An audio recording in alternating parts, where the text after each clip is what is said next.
So as PJ mentioned, I am Mary Thengvall. I am the Director of Developer Relations at a company called Camunda, which does process automation with some source available tooling that we have. It allows you to track performance and track monitoring and generally make things connect easier and run more smoothly on your side. And I know you've heard a lot over the past 24 hours about observability, about monitoring your processes, your performance, your systems, and more. And all of these things are very, very important. But I'm going to talk to you today about something that I would argue is equally as important, if not more so, which is monitoring ourselves, the ones who are responsible for the health and success of our applications. So I'll talk briefly about who I am, why it's so important for me to monitor myself. And then we'll talk a little bit about you, why it's so important for all of us to monitor ourselves. And lastly, we'll talk about steps to take in order to prevent burnout in ourselves and in those around us. So let's jump in. First of all, who am I? I mentioned I'm the Director of Developer Relations at Camunda. That should be clear from that I am not a doctor, but I want to be clear that I am not a doctor. My information that I'm sharing with you today comes from personal experience, as well as the experience of those around me. So I would encourage you that if you feel like you're experiencing burnout or depression or things like that, to speak to your doctor, find some help from professionals around you. But I am deeply passionate about developer relations, which is essentially a team that kind of sits between the people who are making the products and the people who are using the products. We advocate for the needs of our users. We help promote the interesting things that we're doing, and help make that experience of getting started with our products a good one. So very passionate about that. I publish a lot of content about developer relations, including the podcast, which PJ mentioned. I'm also deeply passionate about burnout, partly because I have burned out in the past. I've seen other people who have burned out on a regular basis throughout tech. And it tends to be a very common issue when we're always on these days, whether that's on call, whether that's keeping just a lot of information and status about things in our heads, whether that's simply because we don't have the support or the backup that we need in order to take a break, or perhaps more relevant right now in this day and age, because there's a lot going on in the world around us and we're struggling to just keep up and stay functional in our day-to-day lives, let alone in our work. So I want to touch a little bit on what is burnout, because I think definitions are very important. And I'll give both the medical definition as well as some colloquial understandings of what burnout is, according to those of us who are dealing with it. So there's a couple things that we'll often refer to as we're dealing with burnout or as we're progressing toward burnout. This first one is kind of slowly cooked to death. So the idea that, a frog adjusts to boiling water because it starts at room temperature, we're slowly adjusting to that environment around us. And as you adjust, we accept more and more responsibilities, more microaggressions, perhaps more issues that are contributing to burnout without us even realizing it until it's too late. Death by 1,000 paper cuts is another applicable phrase. A lot of small items that eventually can add up to a far larger problem. And it's not always easy to pick out a particular detail that leads to burnout.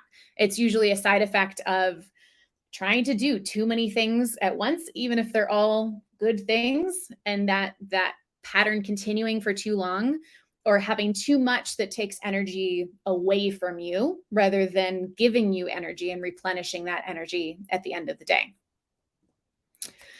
So burnout was added to the World Health Organization's classification of diseases in June 2019, which I think is significant because it points out a couple things. One, that it's a very real issue, a very real problem that is now a medical condition that can be prescribed by a doctor. The second is that it's increased significantly over the last few years, and we'll talk about this more in a minute. But for something to be added to the World Health Organization's classification of diseases, it has to be something that they're recognizing and seeing significantly throughout a population.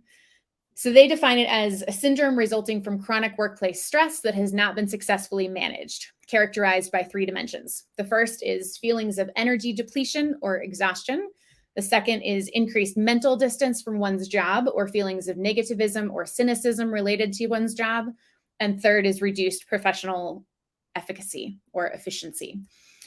So the ideas behind this, again, it's this kind of ongoing progressive type of thing where it's not, everything's perfectly fine one day and the next day you wake up and you're in the throes of burnout, but it's something that you'll see progressively increasing if things don't change, if things don't wind up being successfully managed.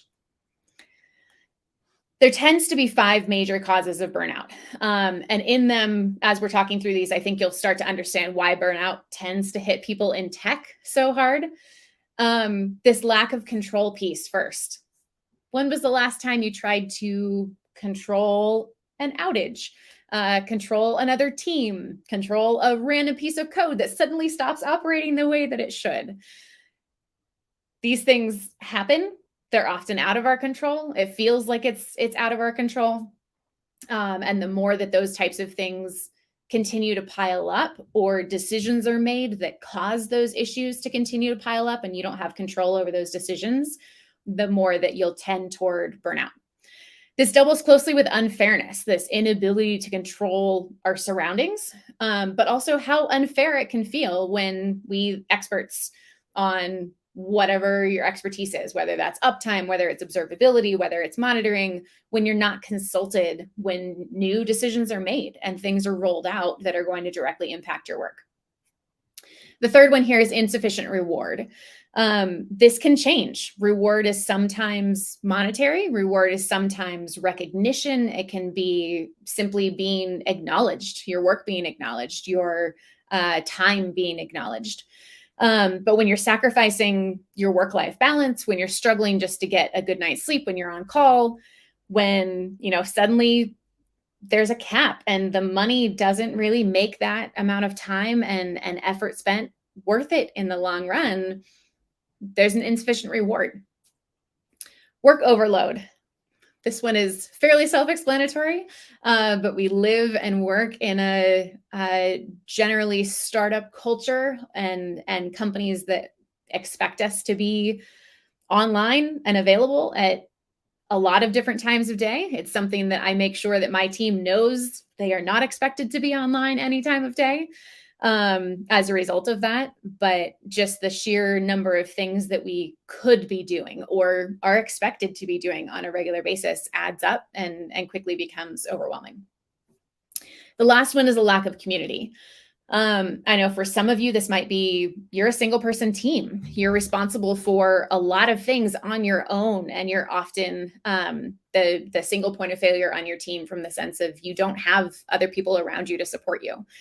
The other side of this too, with these days in COVID and dealing with a lot more things online rather than in person and everything that's going on in our world, you might have lost community from political fallout. You might have lost community from needing to move or whatever situations have happened in the past couple of years for you. And so for a lot of people, they're dealing with burnout as a result of not having those people to lean on when they do need that additional support, whether that's work-related or personal life. So in case you need proof that burnout is an issue in tech, there are 37.8 million results for burnout in tech these days. This is up from 306,000 in August 2016 when I first gave a full-length talk on burnout. And that's a ridiculous increase. I started trying to do the math around that last night and finally gave up because it just wasn't worth the mental energy. But you can tell that it's a significant increase, and that increase might be because we're finally getting better about talking about it, talking about the fact that people are burning out, talking about the fact that it's an issue in tech, which is great. Means we're trying to do something about it. It means there's more resources available, which is fantastic. But there's one of the, actually the top result that popped up here besides the ads is this tech worker burnout is reaching alarming levels, which was published in February of this year. So it's clear that even if the reason why there's so much more information, so many more results for it these days is because there's more resources, even if we say that only 10% of these results are relevant, accurate, not duplicates, are helpful and not just people trying to sell things to us, it's still millions and millions of results. And I think it's safe to say that there's actually an issue. So what can we do about it? This is clearly a problem. Some of you may be feeling a little overwhelmed by those numbers right now, and I'm sorry for that, but I'm hopeful to help give you some answers or things that have worked for me at least. So what can we do about it? The first step is remembering to take care of yourself first and foremost. I love using this slide because it's ALF, first of all, and ALF is awesome. But it's a clip from an airline video that reminds you to put your own oxygen mask on first before helping others. And this isn't because airlines want children or people with disabilities or anyone who needs help to go without oxygen for longer, obviously. It's because if we aren't getting enough oxygen ourselves, we can't be expected to help others. So putting our own oxygen mask on first, taking care of yourself, setting aside time just for you, being selfish with your time sometimes, which is not a bad thing, is essential. We have to set that time aside. Otherwise, you're going to be short selling your work commitments. More importantly, you're going to line yourself up for certain burnout. So there's a few ways that I like to make sure that my team is getting enough oxygen, that I'm getting enough oxygen, and I'll walk through a few of these now. First one is stepping away from your laptop. Everyone should be able to carefully throw your laptop across the room, and just take a break. One of the ways that we can do that is learning to say no.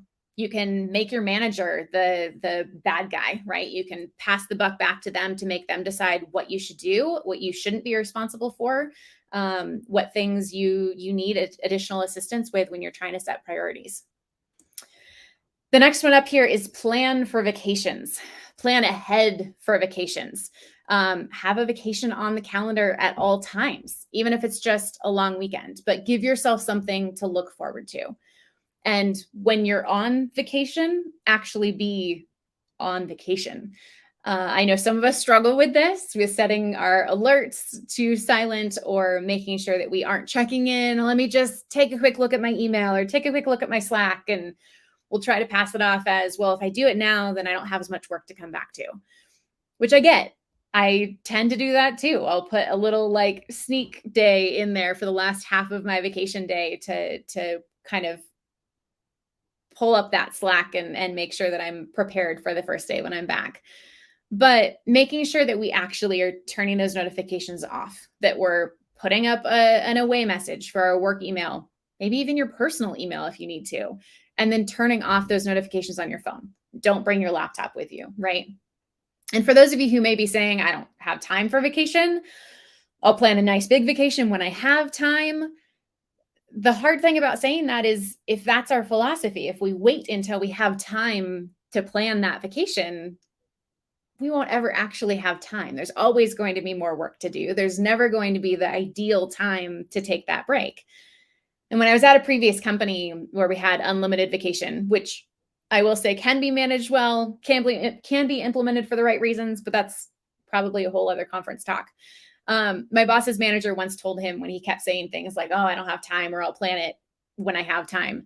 He said, look, if you don't have the time to plan a vacation, give me your budget and any absolute, like, I can't fly on these dates, and I will book it for you, because it's that important for us to actually take that time and set that time aside in order to be able to come back to work refreshed and ready to go. There's a book called Overwhelmed by Bridget Schulte, and I'll reference it at the end again with a link. But she realizes about partway through the book that planning for time when you're going to relax actually takes time itself. And there's a quote that I want to read for you. It says, I realized I kept putting it off, like I was waiting to reach some tipping point. If I could just finish picking all the weeds, chopping the bamboo, cleaning up the crayons and shark teeth and math papers, buy more cat food, fix the coffee pot, complete the story assignment, pay those bills, make the phone call, send this present. Then I could sit down and read a book, as if leisure was something I needed to earn. And then she says something else that I think will resonate with most of us as well. She says, even when I seemed to have some free time, it was often for such a short period that I was at a loss for what to do with it. So instead, I just went on to the next item on the to-do list. We need to plan for times to put down that to-do list and plan for vacation, even if it means spending a little bit of extra money to pay someone else to take care of planning it, or taking a staycation when you'd rather go somewhere exotic, or just taking a single day or two to stay home and be leisurely. But we need to plan for that time or else it won't happen. Next, when you're sick, be sick. I'll be honest, I'm really bad at this one, but seriously, take advantage of those sick days or whatever you call it at your company and stay offline. Don't simply work from home, because you'll be amazed at how much more quickly you heal at the end of that. And along those same lines, when you're needing mental care, get it. Whether it's for mental health, depression, anxiety, all of these things are normal and important and medical conditions, just like a broken hand or an infection. Don't let anyone tell you differently. Get help and start by looking at your company insurance policy. They might have resources that you can use. They might have professionals that you can partner with. A former colleague of mine told me once that he went to a different psychologist every year for the designated 4 free visits that we were allowed under our current insurance company. If for no other reason than to have someone to yell at or cry with and kind of just word vomit over, who wouldn't care what he said or tell anyone else that these things were happening, right?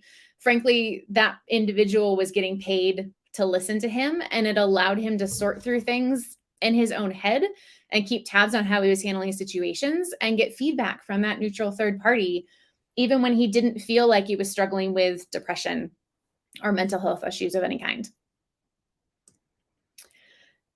Lastly, be sure to find your own communities and do what you can to invest in that community. I know this can be difficult, especially right now when things aren't always open, places aren't always available, but Meetup has more than just tech talks.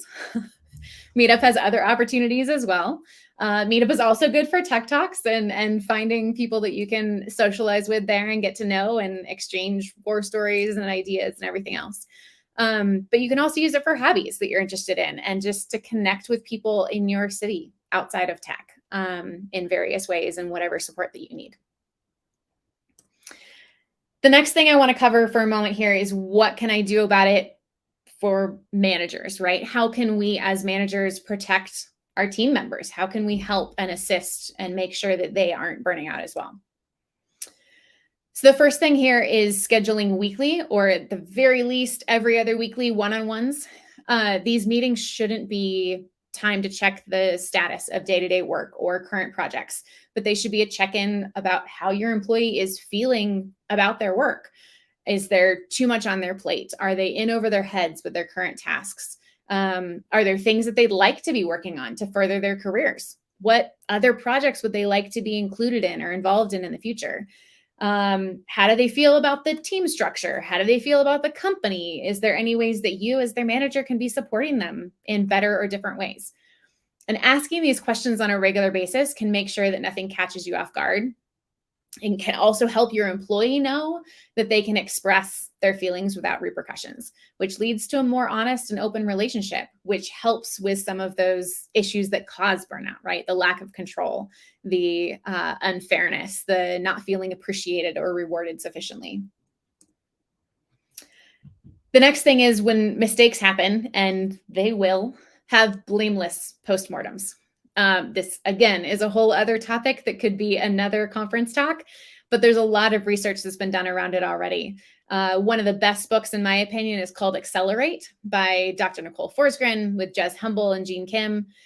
And even when you aren't in crisis mode, having these retrospectives, having these postmortems to just reflect on what's going well, what's not going well, what can we be doing better, what are some of the action items that need to come out of that, can help prevent and get ahead of some issues that might be causing burnout. We do this on a quarterly basis with my team to reflect on the previous quarter. What did we do well? What was fun? What did we enjoy? What did we win at? What did we succeed with? What are things that we could be doing better in the future? What isn't working as well as we would like it to, right?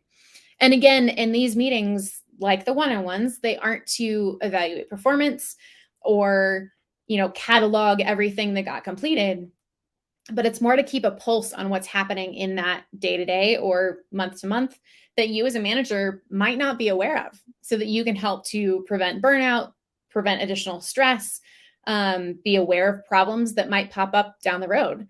And having that open line of communication is a great way to prevent problems from building up along the way. I know you've seen this slide before.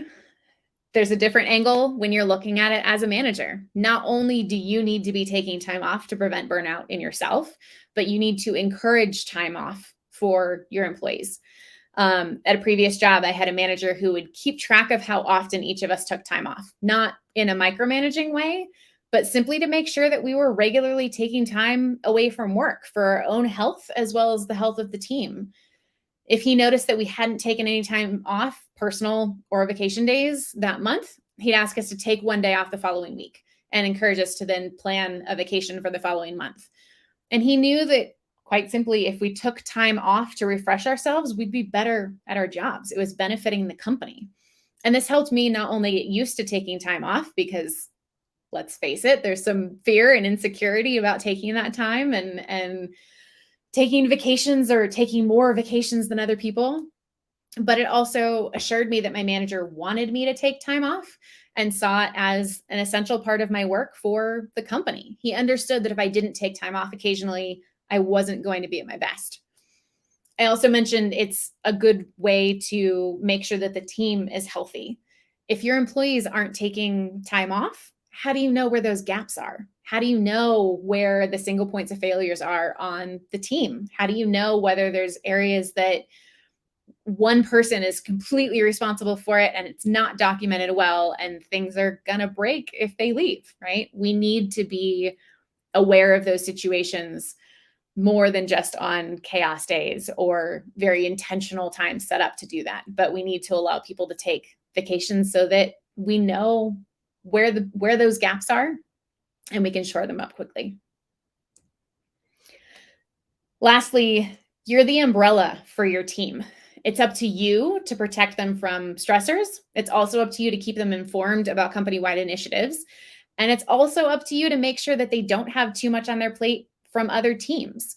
At small companies, startups especially, it's very common for people to bypass the manager and just go straight to the employee. Hey, PJ, can you help me with this project? Can you train me on this part of the job? Can you fill in for me? Can you complete this work? And again, that's where the one-on-ones really come in handy, because you can keep an eye on what's being passed down to your team and help them push back and say no, as well as set some processes in place so that that bypass doesn't happen as often or as regularly for your team. I want to close with this quote from an article in the Community Roundtable from an article from a while back called The Dark Side of Community Management. And it says, passion is what drives you and gives your life meaning. Obsession happens when you're fixated on something, forsaking all the rest. Understand the difference between passion and obsession to change your thoughts and actions. Find balance by cultivating other interests offline. And passion, our jobs, our open source projects, other things that we're involved in, maybe side projects at work, it's what drives us and gives our lives meaning, right? But we need to be able to find that balance to push back, to say, hey, no, I don't have time for that right now. Or that's not something that I can prioritize right now because I've got too many other things on my plate. Also balancing our self-worth at work with what we're doing offline, so that that level of lack of control and unfairness and feeling like things are out of control or you're overwhelmed by work doesn't completely overwhelm the rest of your life as well. So I'd encourage you today, let's be awesome. Let's be incredible. Let's continue to be passionate about our jobs, but let's also be balanced in the way that we approach that so that we're protecting ourselves and protecting our roles, and protecting our teams from burnout. I've put some resources on the screen here. There are lots of resources. These are just a few of my favorites, a few that I go back to on a regular basis. I'll be sure to post the slides afterwards as well in case you have any questions or want to click through on any of these resources in the future. And if there's any questions, I'm happy to take them, happy to help out in any way I can. Feel free to reach out to me if there's things that I can do in the future. Mary, thank you.